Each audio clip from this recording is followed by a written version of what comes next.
So every day there's more horror stories coming out about what the military does, to improve its control, its social control of people in the United States and overseas. And this is a little bit of a horror story that I came across from Mint Press News. And it's the Pentagon's top spy agency turns to AI for targeting and operations planning. Reminiscent of the 1983 sci-fi classic War Games, the DIA's new Mars program aims to create a system that uses AI to scour volumes of foreign intelligence and make decisions on how to act on it. And that's by Raul Diego on the Mint Press News. This was on September 18th, 2020. And the U.S. Defense Intelligence Agency, DIA, is getting ready for the, quote, next battlefield, end quote. These people have nothing better to do with their time, honestly, than just find more and more ways to F people up. Seriously, this is what it's like now.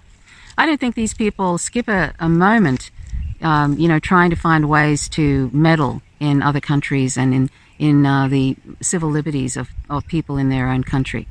So the U.S. Defense Intelligence Agency is getting ready for the quote-unquote next battlefield and counting on the expertise of private concerns like Booz Allen Hamilton. And we know that Booz Allen Hamilton is associated with, Edward Snowden talked about that, the NSA whistleblower Edward Snowden, to implement what it calls Machine-Assisted Analytic Rapid Repository System, or MARS for short. MARS is a critical data management system for, quote, military targeting and operation planning. Mars is currently the DIA's top priority, and according to DIA's Director, Lieutenant General Robert P. Ashley Jr., the aim is to replicate, quote, the commercial internet that everybody uses every day, unquote, with the added functionality of providing, quote, foundational intelligence picture at speed and at scale.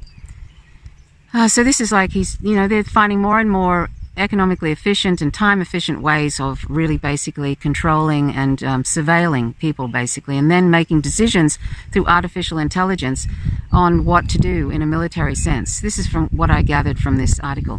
Terry Bush, director of DIA's Integrated Analysis and Methodologies Division, highlights the difference between the MARS program he manages and the old, quote, stovepipe, end quote, data management technologies it is meant to replace. Quote, what comes out of MARS at the end is not data, it's analysis, it's finished intelligence, end quote. Which kind of intelligence specifically will be assessed dynamically by the machine's algorithms in a new kind of database management system using AI functionality. It will revolutionize the way data is received and acted upon as it scours and collects vast data sets and volumes of foreign intelligence that supports U.S. military operations around the world. MARS will be equipped to handle both large amounts of data, like the storage-intensive images and videos collected by the National Reconnaissance Office, and also analyze the information to produce actionable leads in the battlefield.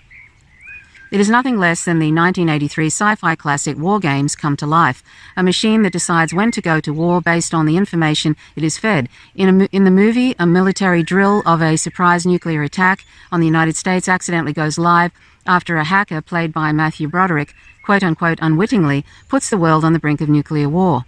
Anyway, he sees this as the future of how we are going to understand fighting, in quotes. So the massive scope of DIA's database retooling can be glimpsed by the size of the multi-award contract it announced in August of last year, totaling over $17 billion with a B in contracts to 16 different companies, from large and established military contractors to startups.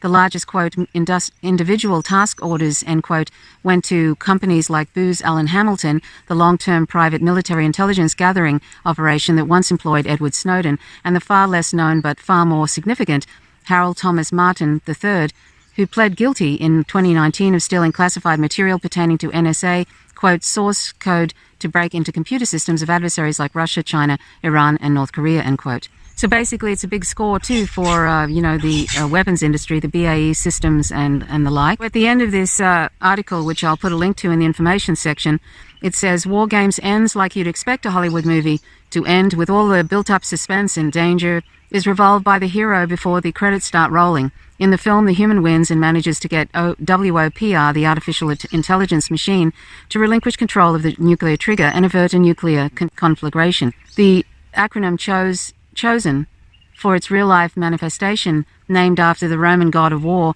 should remind us that real life isn't like the movies.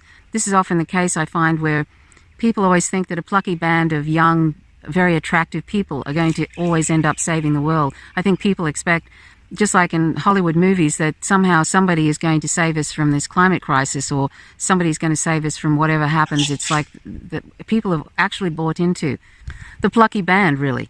That's sort of something that is of concern, to leave it up to artificial intelligence to bring all the data together and then make decisions and act on, what actions to take in relation to countries that they're targeting. I mean, really and truly, I can see the surveillance. I can see the surveillance benefit for the military, because they surveil things to the nth degree. But if you see recently, they don't need excuses to invade countries. They just make stuff up. Like, for example, just today I was reading how they're making out that now Iran has nuclear fissile material, and that this is something a bit like the weapons of mass destruction that they were talking about in Iraq. That was a lie that led to the Iraq war, the invasion. Well, I can see that maybe if Trump feels like he's not going to win this election, if he starts a war with Iran or is on the verge of a war with Iran, somehow that's going to boost his ratings. And so I'm wondering about the timing of this coming up, that Iran has this nuclear fissile material, and that therefore they're more advanced. Not of course mentioning that the US pulled out of the Iran nuclear deal, the JCPOA, a while ago, and that Iran has been wanting people to stay in that deal, and the US doesn't want to, because the US has been pulling out of all these nuclear treaties, because the US basically wants to use tactical nuclear weapons on countries. And they may even want to actually nuke China. And I say that because China has actually now got these aircraft carrier weapons that can destroy aircraft carriers, and so the U.S.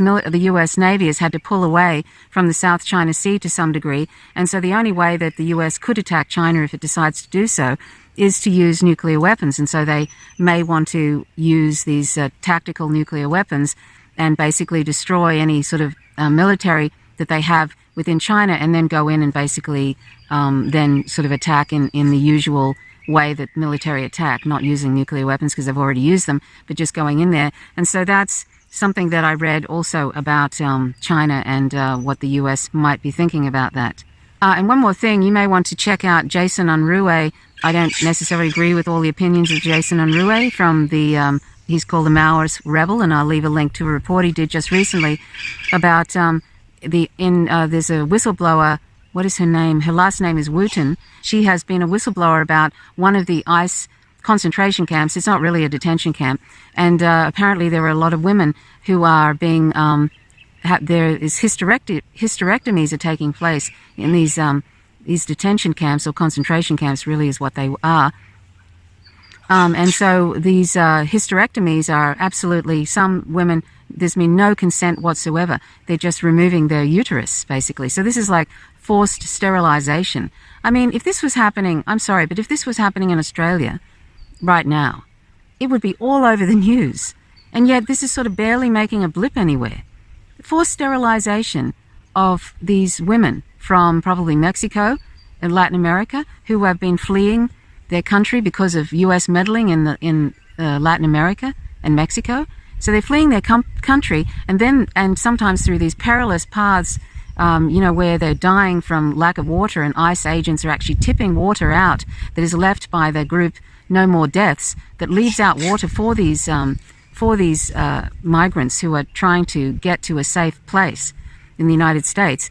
And work for little pay and be exploited by employers in the U.S., but that's if you get through the gauntlet. In such brutal conditions, water is heavy to carry and runs out quickly. Coming across water in the desert can literally mean life or death. No More Deaths looks for clues for migrant routes to hide water, such as clothing like the shoes in a backpack we found on the third site we went. Messages of encouragement are written on the bottles. They must be strategically placed so it could be seen by passing migrants, but not too obvious that it could be noticed by Border Patrol or militias, who go out of their way to vandalize and destroy the water. An utterly heinous act, knowing it results in death. We definitely see an increase when there's more militia in the area, vigilantes, or even hunters during that season. But then when it comes down to it, we know that it's Border Patrol sometimes. They have a memo from their supervisor, from the chief, that they shouldn't vandalize humanitarian aid supplies. We know that it definitely happens.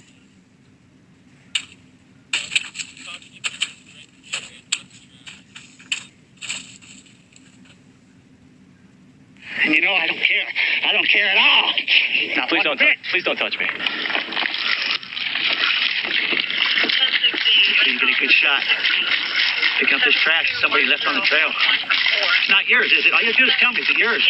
So what's most common is slashing, and so you can see that someone just took like a razor to it and just slashed the whole bottle. Sometimes they're perfectly poured out, you know, just with the lids off, and other times, what's most disturbing is people will write messages on the bottles or do things to the bottles like adding coloring of some sort that makes the water, that who knows what it does to the water, what they're actually adding to it, and makes it so that the water's there, yet in a very cruel way, it's not going to be trusted. I think to destroy water in a desert is one of the most vicious things that you can do for all life. Water is extremely symbolic and significant in the desert. And so I think to destroy it sends a much larger signal. You know, how anyone could believe that it's okay to kill someone who's trying to feed their family, who's just trying to come and get back to their family. It's beyond me. And I think it really does have to do with racism.